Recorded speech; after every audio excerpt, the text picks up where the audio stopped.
Dr. Jain, it's an honor to be sitting next to you. I love learning from you.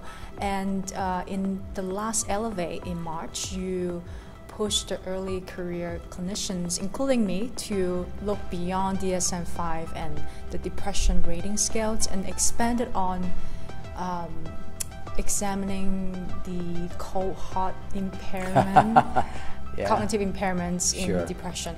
What are the new mechanisms emerging in depression treatment? Yeah, it's good to be with you too, Samantha. It really is. I admire your passion and your energy.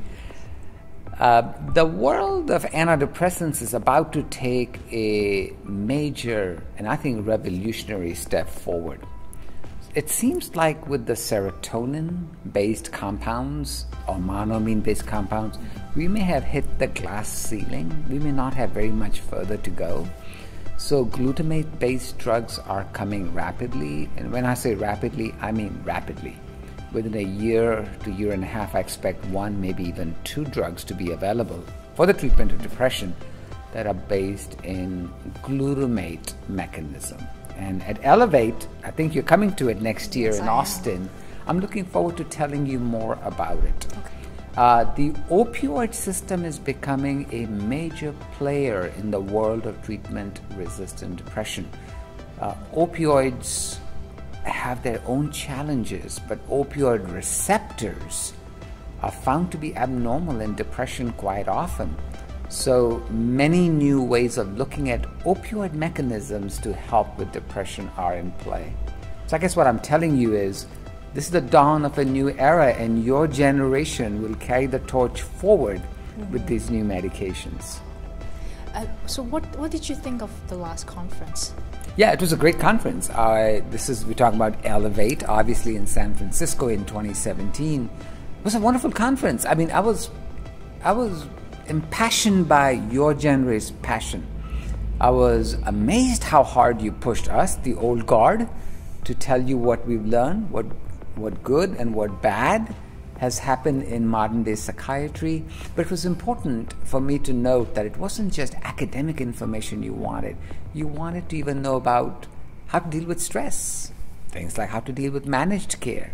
How do you deal with the complexities of running a practice that's both psychopharmacology and non-psychopharmacology? I came back really enthused that this is a great conference, and I'm very glad we're going to do it again in Austin next year. I look forward to that. I had such I thought it was such an empowering experience for me as an early career clinician. Great, and that was the goal.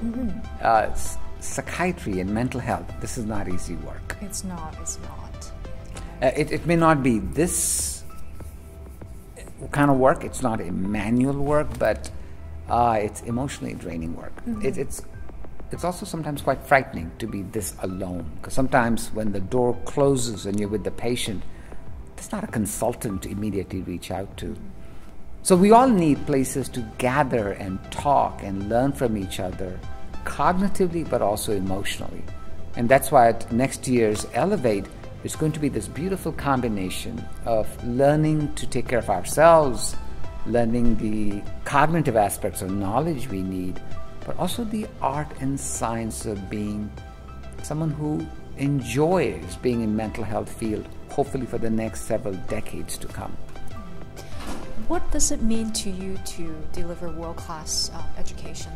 It's a privilege to be part of Elevate and Psych Congress are both privileges, but I need to tell you I'm very selfish. It's not that I'm just delivering, I'm getting as much back.